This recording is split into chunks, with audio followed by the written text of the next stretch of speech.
비트코인은 단언컨대 이 한 가지 시나리오밖에 없습니다. 때때로 많은 트레이더들이 상방 관점과 하방 관점을 동시에 보는데요. 그런 거 없습니다. 한 가지의 유력한 시나리오를 찾아낼 수 있다면 그게 바로 정답입니다. 네, 반갑습니다. 2024년 봄 가장 잘 나가는 분석가 베이지컬입니다. 최근 비트코인은 지속적인 하락세를 멈추지 못하고 있는데요. 그런데 이 하락 충분히 예측이 가능한 부분이었죠. 여기 최고점 횡보 칠 때 제가 폭락 나온다 말씀드렸고요. 이 자리에서 애매하게 굴 때 한 파동 더 내려간다 고도 설명드렸습니다. 내려가는 시간까지 적중, 이거는 아무나 못하죠. 저는 애매하게 말하는 법이 없습니다. 올라가면 올라간다, 내려가면 내려간다, 횡보하면 횡보한다, 상방 하방 횡보, 방향 딱 하나만 골라서 그것만 이야기 드립니다. 근데 다른 유튜버들은 상방 하방 횡보 다 이야기하고 그 중에서 하나 얻어 걸리면 또 적중했습니다. 큰 수익 축하드립니다. 이 를 떨고 있고요. 이제는 좀 개소리 좀 그만해 주시면 좋겠습니다. 아니, 매수 매도 횡보 가위 바위 보를 해야 하는데 가위랑 바위랑 보를 다 내놓고 뭐가 나오든 또 이겼다고 하면 어떡합니까? 심지어 손이 2개인데 3개를 내버리네요. 그만합시다 좀. 포켓몬도 아니고. 자, 어쨌든 간에 그런 인매매 유튜버들 방송 그만 보시고 믿음직한 컬리튜브 봐주시면 좋겠습니다. 저 4월에만 5천만 달러 거래했습니다. 마이너스여서 문제지. 자, 그러면 서두는 이쯤 깔고 4월 29일 비트코인 차트 분석 지금 바로 출발합니다.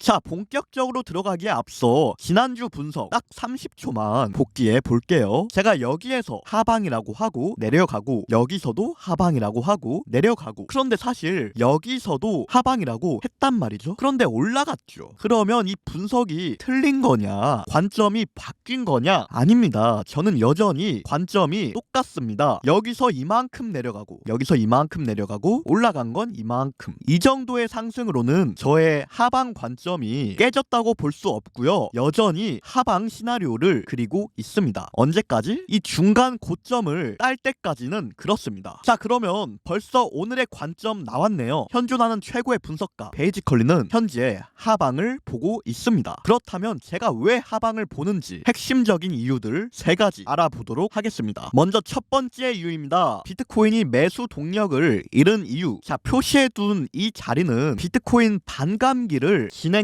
자리인데요. 4월 20일에 비트코인 4번째 반감기를 진행했죠. 그리고 착실하게 추가적인 상승을 해주었습니다. 하지만 높게 올라가지 못하고 다시 되돌아왔죠. 그 과정에서 이제는 반감기를 했던 시점보다 더 밑에서 놀고 있다. 즉 이게 뭐다? 반감기 기대감 매수세가 이미 꺼졌다고 볼 수 있습니다. 물론 반감기라는 건 매우 장기적인 호재거리이긴 한데요. 그건 장기적 관점일 뿐 단기적 혹은 중기적으로는 오히려 내려가는 경우도 있죠. 이때 2016년 반감기 차트를 한번 살펴보고 싶은데요. 2016년 7월 10일 2번째 반감기를 했던 시점이고요. 이때를 기점으로 조금은 오르죠. 하지만 다시 내려오더니 반감기 라인에서 비비다가 크게 내려가죠. 반감기를 했다고 마냥 오르기만 하는 게 아니고요. 반감기 기대감이 꺼지면 일시적으로 폭락이 나올 수 있는 겁니다. 그리고 다시 현재 차트로 돌아와서 지금도 그것과 유사한 흐름으로 흘러가고 있다는 거죠. 반감기 됐으니까 가자 하고 있는 개미들 방심할 때 개털 될 수 있습니다. 방심하지 마세요. 자, 다음으로는 2번째 이유입니다. 비트코인이 하락한다고 보는 이유. 이렇게 하락쇄기형 패턴이 존재하고요. 이 패턴을 상방 돌파하는 모습을 보여주었죠. 그리고 하락쇄기형 패턴은 상승형 패턴인데요. 조금 상승을 해주는가 싶더니 바로 다시 내려오는 중입니다. 패턴을 돌파했던 자리보다 더 밑으로 떨어지고 있고요. 저는 이 패턴이 이미 실패한 패턴이라고 판단했습니다. 상승형 패턴 패턴인데 상승을 못 해준다? 패턴 기대감 소멸, 실망 매물이 나오는 시점이 되겠죠. 따라서 이 또한 세력이 의도적으로 상승형 패턴을 보여준 것, 그리고 개미를 태운 것, 그리고 실제로는 내려갈 계획인 것이라고 생각합니다. 때때로 이렇게 대놓고 패턴을 보여주는 경우가 있는데요. 그 패턴이 세력이 던져둔 미끼인지 아닌지 구분하는 것 또한 중요한 덕목이 되겠습니다. 자, 이어서 세 번째 이유입니다. 비트코인이 하락하게 되는 이유. 이번에는 김치 프리미엄에 관한 이야기인데요. 김치 프리미엄이 한동안 10% 혹은 9% 혹은 8% 수준에서 놀고 있었습니다. 그런데 지금은 3%대, 기껏 해봐야 4% 정도, 이 정도 언저리에서 놀고 있어요. 이게 뭐냐, 무슨 뜻이냐, 한국인들의 매수 심리가 많이 죽었다는 거죠. 김프는 해외보다 한국 가격이 더 비쌀 때 형성됩니다. 그리고 보통 한국이 8%에서 10% 정도 더 비쌌는데요. 지금은 3%에서 4% 정도밖에 안 비싸다. 물론 해외보다 비싼 건 맞죠. 근데 상대적으로 그 간극이 많이 줄어들었다. 한국 매수세가 많이 약해졌다. 그렇게 해석할 수 있겠습니다. 그리고 한국은 코인 시장에서 꽤나 강력한 입지를 가지고 있는데요. 그런 우리나라의 매수 심리가 죽었다? 코인들이 하락을 해도 매수세를